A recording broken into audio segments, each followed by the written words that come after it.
Hi, I'm Mitch Shoemaker, and today is day 41 of my doing 100 days of YouTube videos and focusing on my writing. Sorry, I'm messing with my camera because when I do the camera thing, it shows me like, I guess, zoomed out a little bit. So I'm like, and then when I start the recording, it like zooms in and I'm like right up in front, and I don't know how to fix that. Really bad with the whole technology thing. That's why I keep moving my phone around just a little bit, trying to get my face to be more in the middle instead of like half off the screen. Anyway, my other little distractions there from my an introduction. I apologize. I am on day 41, so yay for day 41 of writing, and I actually did attempt to do some writing tonight. I'm thoroughly confused. I'm very good at confusing myself, so that's nothing new. I was trying to avoid working on recognizing God's hand in my life, working on that book, as I've mentioned before. So I opened up something else to read, and then I was like, and then I just went right back to the recognizing God's hand in my life. I'm like, okay, I just need to figure out this chapter, it'll be fine. So I started reading through the chapter. I moved some stuff around to the beginning of the chapter, and I just kept reading through. I was like, this is good, and then this section, and I was like, and this doesn't go with this. And I got really confused, and I started scrolling through, and I'm like, I have a bunch of stories that I told, that I've read, a couple of them anyway, and they are stories, they are things that happened to me in my life. I'm just not entirely sure what my thought process was when I wrote them down. Not entirely sure what the point of those stories were, or how they connect to each other, because they don't seem to flow seamlessly together, and I can't seem to find the words to put them seamlessly together. But it seems to me that they're only like a half a chapter.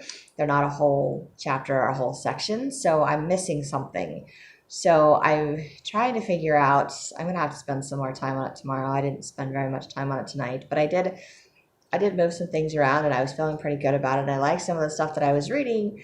So I'm like, I've got a whole section, except that I don't think the whole section goes together. I think half of it works and half of it works. They just don't work together. So I've got like two halves of a section. I just don't know what to entitle the section. I don't really like the title that I have for the section or chapter that I'm on. I don't even know if that's where it should go in my book or if it should go somewhere else in my book. So I'm just, I'm kind of confused, and I'm thinking maybe tomorrow I'll have to go through and figure out the different sections or stories and maybe just put them in different Word documents so I can go through and, because I mean, right now they're all in the same one, and I just keep moving stuff to the bottom, and now I'm getting to the bottom and they're all jumbled together, and I was like, okay, I don't even know if I need all these stories. I don't know how all these stories work. I don't even know where all these stories are supposed to go in my book. So I need to find some way to separate them, just temporarily stick them in another document or something, because I don't necessarily want to lose what I wrote in case I decide to use it.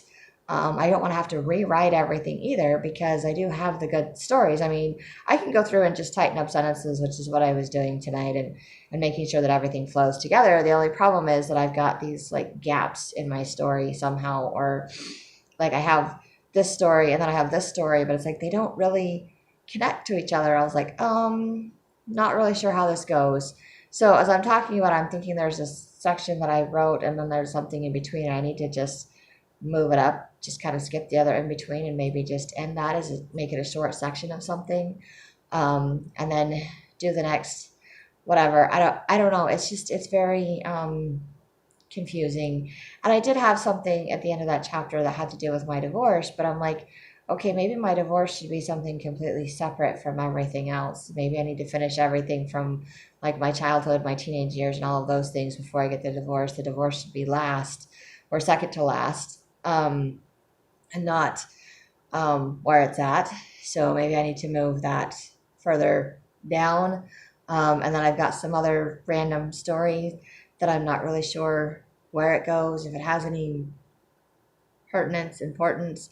I mean, I'm sure it's important somehow because I wrote it down when I first did the book, so I felt like it had some kind of a traumatic meaning for me, something for me to understand or realize, something to put in perspective for my current situation, life situation, whatever. So I think it kind of might fit maybe at the beginning of the whole thing with the divorce thing. That might actually, that would actually be pretty good. I need to write that down. Just like, I love when I do these videos because sometimes just talking out loud helps me to figure things out in my brain about what I want to do or what I need to do. The only problem is that now I'm in the middle of my video and I'm like, okay, now I know what to do to fix my book. And I need to write it down before I forget it. But I don't want to have to stop. I don't know how to pause recording. And then I would have to either start my whole video all over again, or I would actually have to go in and edit my video, like stop it and then write stuff down and then start and then edit. I don't want to do that either. So I'm not going to stop and write it down right now. I'm just going to try to remember what I was just thinking. And I already forgot, so that's brilliant. Anyway, I think I'm going to split it into two different sections. I just don't know what I'm going to title either one of those sections because I just didn't like the title that I had before. And yeah, I don't know. I'll think of something. I'll work on it tomorrow. But I also realized I'm feeling like I haven't worked on this for a while and I'm so far behind and there's no way to finish it anytime soon or tomorrow like I wanted to or any of those things. And then I was looking at it tonight and I was like, how do I only have like 3 sections left? Like this one and then I have like 3 sections left. It's basically done. So if I can figure out how to rearrange this and then figure out which order I want to stick it in, I'm pretty much, and then I'm pretty much done. I just need to read the rest of the last 2 sections, and I'm pretty much done with this book. So I'm just, it baffles me because earlier today I was thinking I should just stop setting goals for myself or saying that I'm going to finish things at a certain time because every time I give myself deadlines, it's like I procrastinate until the deadline, and then I like freak out and try to do it all at once, and then I don't meet the deadline, and then I beat myself up. And so if I don't give myself a deadline. I just do like, okay, I'm going to just work on my writing every single day, which is my goal. It's my goal to do writing for 100 days, just like I did gratitude for 100 days. And if I continue to do that for 100 days, I will be amazed at what gets written and what gets accomplished in that 100 days. But I don't have a set goal or outcome. I'm trying not to predict my outcome, I guess.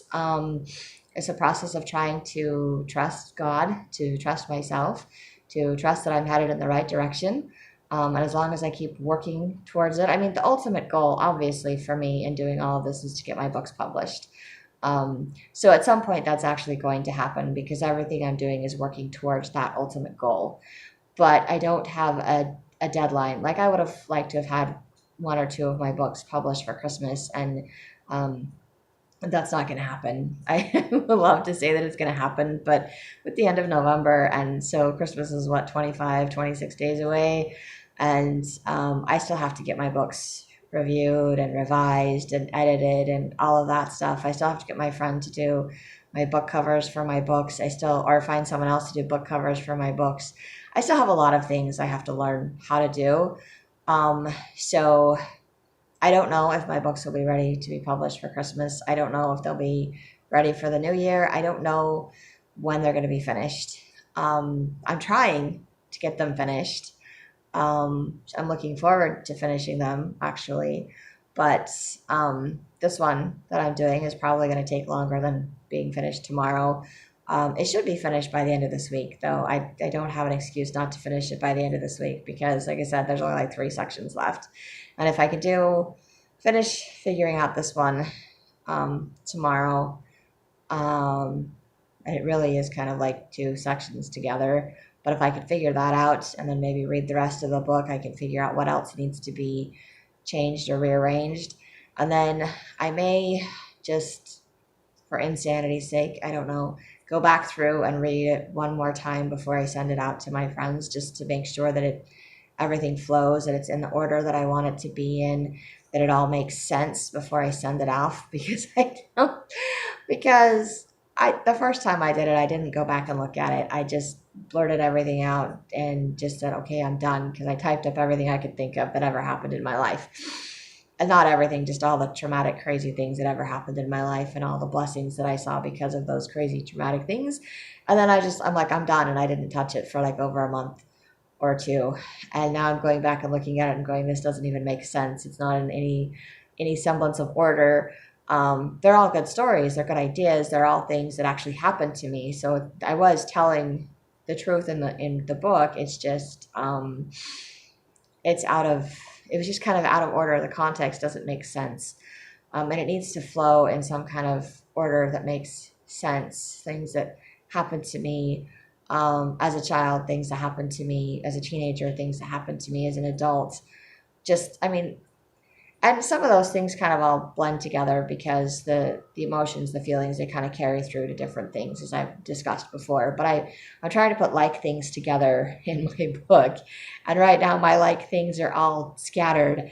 And where I have them together, like things, I'm like they're similar, but they don't really go together. So I need to move them around a little bit, and then I think it will work. So I think it will work, and it will be good. Um, but I need to go back and do that. So I need to write down my thoughts on how to fix that, how to change that, how to whatever that. But I think I can make it work. I just have to come up with different section headings. And I may only have like 10 or 11 sections. I thought I was going to have 13 or something, but that's okay. I'm fine if I cut out sections. I'm fine if I add more sections. I'm fine if whatever, I can't count. But then I want to, after I think that I finished it, I want to go back through and read it one more time before I send it out, just to make sure that it's in an order that flows, that it's in an order that makes sense, that I don't have any random run-on sentences that I can fix, that I can catch myself, so that it's kind of like the best work that I can do before I get help. Because I know my best work isn't enough to publish a book, because I know it still needs to be edited. I know it still needs to be reviewed. And I know what I read, what I see, isn't necessarily what other people read or what other people see. And other people are going to see something or ask questions, so they're going to want more details about something, or they're going to think it makes more sense in a different order than the order I put it in, which is fine. I mean, I can change the order. I'm not like set in stone with the order. Like I said, I'm going to go make some changes to the order anyway tomorrow, most likely. But I'm not set in stone with anything that's in the order right now. But I'm grateful that I can see that. I'm grateful for doing these videos, because it kind of helps me to talk out loud what order to put things in, and then all of a sudden the ideas pop into my head. This is how I need to do it. So I'm like, yay for videos, yay for writing, because I'm learning and I know it's a process, and I know I can be gentle with myself, and it's okay.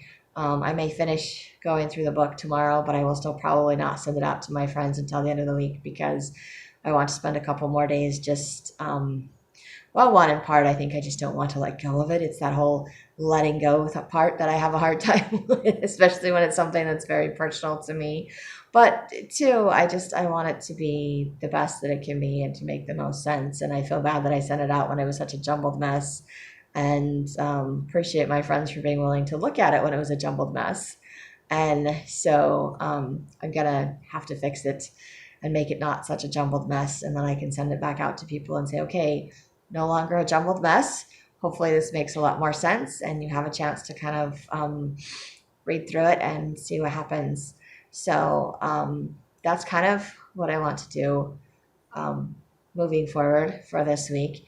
And then obviously when I'm finished with that and I have no more excuses but to send it to my friends, because it will be done and I will be out of things to do, then I will have to go back to working on probably the Fall of Espinglanja, try to just do one book at a time. And then when I finish that one, I will bug my friend that's editing Little Eye and the Teachers of Powers and be like, okay, I need that book back so I can get it published, or so I can revise it, or so I can do whatever with it. And then, of course, I will bug my friends that I send Recognizing God's Hand in My Life to and be like, hey, can you give me your responses to that? But I'm not going to bug them right away. I'm going to give them 2 or 3 weeks to figure that out, because that gives me 2 or 3 weeks to figure out the Fall of Espinglanja, which I know I already have like 9 or 10 chapters in it. And I'm still debating whether or not to go back and make Lenoya a main character in that book or not. But I tried to do that once, and I think I just liked it better from Lady Kaitessa's point of view. So I'm just probably going to leave it that way, because I don't know, I'm a little too attached to some of those scenes. And part of me is like, maybe I should just throw the whole thing out and start from scratch, which would probably be the better way to do it. I have a hard time letting go of things, especially things that I wrote that I'm proud of myself for having written. So even though it wasn't written to the public or for other people to read, and it wasn't written from 1 or 2 characters' points of views, I still am proud of myself for having written the book in the first place, because that's the first book that I ever wrote. So I am not at any point gonna, because I mean, I remember going to a writing conference. I only went to one several years ago, before I got married, and there was someone there talking about it, and he wrote his first book, and he was able to, like, his wife was working, and he was able to like take a year off to figure out how to write, and he was grateful for that time because his first book, as he put it, was trash. And like, I don't know how he can say that, because it was his first attempt at writing. It was his first learning experience, and obviously he had someone that was willing to help him, mentor him, or whatever, to teach him how to do it. So he ended up having to rewrite, revise, whatever, or maybe he just threw that book away and just kind of used the ideas and started something from scratch. I think is what he said. He just threw it away and started something from scratch, kind of just used the same basic ideas, but started over from scratch. Um, I'm not very good at just letting go and starting over from scratch. I like to hold on to things. And I think that I still had some good descriptions and some good things that I wrote. So I'm not, I'm proud of myself for what I wrote. I'm proud of my efforts. And I know that I've learned. And so I have a better understanding of how to write, or how to write to readers. So I know things I need to do to change to improve my book. It's just a matter of the process of going through and having to let go, because I can't use every scene that's in that book. I mean, I could continue to try to do that. I could go through and just make it so that it's, you can tell which character's point of view it's from, and or which scenes or whatever. But it would be from way more than just three characters' points of views, which I know you can do that in a book. And I'm not going to say it can't be done, because I've read books where that's been done. But the way that it's normally done is it's done in a series, and it's done by introducing one character at a time. So you do like one book, or one book from one character's point of view, another book from another character's point of view, or you do one book that's from two or three characters' points of views, and you do another book from two or three characters' points of views. Then you mix those, 2 to 6 characters together. So then you can kind of, start adding, and then you have just segments of stories throughout the book, which sometimes can be a little bit confusing. But if you're following along and you're reading the books and the points of views, you can add more characters, and you can add more characters' points of view. So it's like you can have the characters all be in the first book from one character's point of view, and then you can switch it to the next character's point of view, the next character's point of view, until the next thing you know, you're just writing from everybody's point of view. And everybody's okay with that, because they're all attached to, they all know which each individual character, they've all gotten to know that character. So it's okay. Or you write a really long book where you do like a backstory for every single character. Like my one friend that was doing my book covers was telling me he's doing a Les Miserables thing. And it's like, okay, this character can't do this unless you're going to do like this whole backstory about this character. And I was like, holy crap, I am not doing a whole other backstory about some character as to why she's nice to somebody and not worried about getting robbed or having things stolen or whatever. I just, seriously, that's not the whole point of this. I will continue, if I do that, I will continue to keep creating stories and backstories, and I will never get my actual stories that I wanted to write in the first place written. And I will never finish my writing.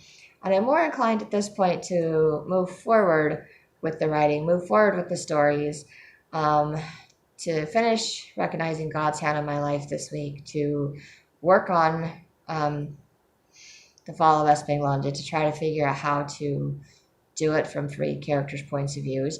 And then maybe years down the road, maybe, I'm not going to do it right now because I have too many stories and story ideas in my head that need to be written. I can go back to the different characters, and I can do side stories, little snippet things, just like Lenoy and the Teachers of Powers. I could do another one that's, I don't know, like Lady Edwina, so it kind of talks about her relationship with the king, or, one with the bad brother, one with all the different teachers and their stories up to whatever it is that they did in their whatever lives. I don't know, because like I said, there's like 20 some odd characters in that book. So I could pick each one of them and just do a backstory for each one. And then you'd have like all of these like 20 different backstory books that lead up to the one Fall of Esplanade. And then of course you could do it from everybody's point of view, because there's a book on each character. If you want their background story, read their background book. And you know who they all are. And then you know why they all respond that way. And then you're okay with there being like 20 different characters in the book. Also, it works in a movie because if it's movies, you can start introducing each character and like how they interact and all of those things. And it works so much better in a movie. So my head kind of plays out my stories in a movie format, but I'm not writing them as like screenplay. I don't know how to do screenplays. Not even sure how I would go about getting that turned into a movie. Although that would be cool someday if it got turned into a movie. Another one of my fabulous fantasies that will probably never happen. I don't know, maybe every writer wants their book turned into a movie, maybe not. Um, but I'm like, if it gets turned into a movie, I could do all of the other scenes inside things and whatever, like they did with the Hunger Games. You read that book and it's all from Katniss's point of view, but you watch the movie and it's not all from her point of view. Because you can see all the different characters. I don't think she's in every single scene that happens in the movie. So it's kind of like, oh, you can kind of flip around and get different side stories and other stuff that, all had to happen from her point of view or that she had to hear about in some way or another. So it's kind of cool to just to look at it that way. But yeah, it's totally different in a movie format than it is in a book reading format. And, in the movie, you can see the details. In a book, you have to explain the details. You have to write the details. It's a little bit more complicated, complex. And of course, that's why books are always better, because books have more details in them. Well, maybe they're not always better, but the majority of times the books are better because the books have more details. They have more stories. You get more intimately attached to the characters in the book than you do in the movie. TV series you can get a little bit more attached to than you can like movies, but not that you can't get attached to characters in movies. I do it all the time. But I ramble, I digress. But I mean, I want to create characters that people can relate to and that they understand when they're reading them, which is why I have to rewrite The Fall of Espanglanda, which is a next week project, not a this week project, because this week I need to finish recognizing God's hand in my life. And like I said, if I do those minor rearranging with a couple of sections, I may be done with a couple of sections in probably a very short period of time. And then I just have to finish reading. I'm just a slow reader, so it's going to take a while to do the slow reading part of things. But if I can do that this week, I can send it out to my friends to beta read it for me. And then I just have to revise it and then get someone to edit it for me. And then voila, I can publish it. That'll be cool. However, I don't know that that's all going to happen, like I said, in the next 26 days. So just not going to work out for me that way, but that's okay. Because as long as I keep working, as long as I keep writing, hopefully, maybe, because what am I, day 49? 41. I'm on day 41, which means I have 59 days. So maybe in 59 days, I can get a book published. Maybe. That's slightly more likely at this point in time than in the next 26 days. So it kind of doubles my options there, sort of. Yeah, it does. A little bit more than double, actually, time-wise. So here's hoping that by the time I'm doing my marketing that I actually have a book published, or maybe when I'm doing my marketing portion of things, I will be in the process of trying to figure out how to publish or how to do whatever. I don't know. But it's a process. Like I said, this is a whole huge process. This is all brand new to me. And I'm sure once I get through the process with one book, the second book will be a little bit easier. And hopefully it will just keep getting easier. And if I can maintain my schedule, my habit, my goals to just build on top of what I'm doing. So continue with my gratitude, which I've been doing. I'm sure you've heard me say all the things I'm grateful for, at least something in every single one of my videos, even if it's not been focusing on gratitude specifically. And now I'm doing my writing. So then I will continue to do my gratitude and talk about where I'm at in my writing, and then talk about what I'm learning as far as trying to figure out how to do marketing for 100 days. And then obviously whatever I do for 100 days after that and 100 days after that. So it's kind of, the goal is to just keep building, hopefully not to overwhelm myself with things to do, but to learn how to adjust my schedule accordingly, to add new things to my life, to continue to build on myself and my character, to continue to learn and to grow, to become better. And again, to hopefully, ultimately, get my books published, to be able to be like, hey, I've got published books that I'm sharing on my YouTube videos, woohoo, to maybe possibly get my YouTube videos monetized. That would be interesting. So that I have other forms of income, so I don't not stuck with just a particular job that I have right now. And that's okay. That's kind of the direction that I'm going in right now, and it should, I mean, hopefully it will turn into something. And if it doesn't, at least I know that I followed through on my goal to write for 100 days, and I will follow through on my goal to do 100 days of marketing to try to see where it goes. And if it doesn't go anywhere, at least I've learned a lot along the way. I've learned a lot about the process, and I've learned a lot about myself. So I don't feel like it's a waste of time. It's a learning experience, and I'm grateful for the learning experience. And I'm sure at some point I will get my books published. I just don't know how successful. I mean, I guess to me, I won't feel like I succeeded just by getting a book published. Whether or not it's considered successful to the rest of the world, whether or not it ever becomes popular and people read it all over the place, I don't know. But even if it's just a handful of people that it reaches, I think it'll be worth it. And if nothing else, it's worth it to me because I've learned a lot about myself, and I've learned a lot more about my Savior, and I have gotten a lot closer to my Savior and made a lot of changes in my life. I'm still in the process of making changes. Sometimes I feel like I'm having a hard time keeping up with myself and all the things that I'm trying to do. And that's why I'm kind of like, I just need a break. I want to stop because I need time to catch up with myself, but I'm afraid if I stop, I'll lose the momentum and I won't keep going. And I need to keep going. I need to get the momentum rolling and not let it stop. But stopping is what I do when it gets hard. Stopping is what I do when I feel overwhelmed or when I can't catch up to things. So somewhere I need to find a balance. I need to figure out a balance. One of these days I might figure that out, or I may be struggling to figure out schedules and balances the rest of my life because consistency and schedules and things like that were never things that I was good at. The only time I stick to any kind of schedule is when it's a commitment for work or for other people, or it's an activity that's at a specific time. And even then, I'm usually running behind or late to things because I just really bad at time management. So something to work on, I guess. But anyway, I think that's all I have. But I'm grateful for all the things that I've been learning about myself and through my writing and through these videos. And I'm grateful for anyone that's choosing to watch these. And I hope you're having a great day full of gratitude.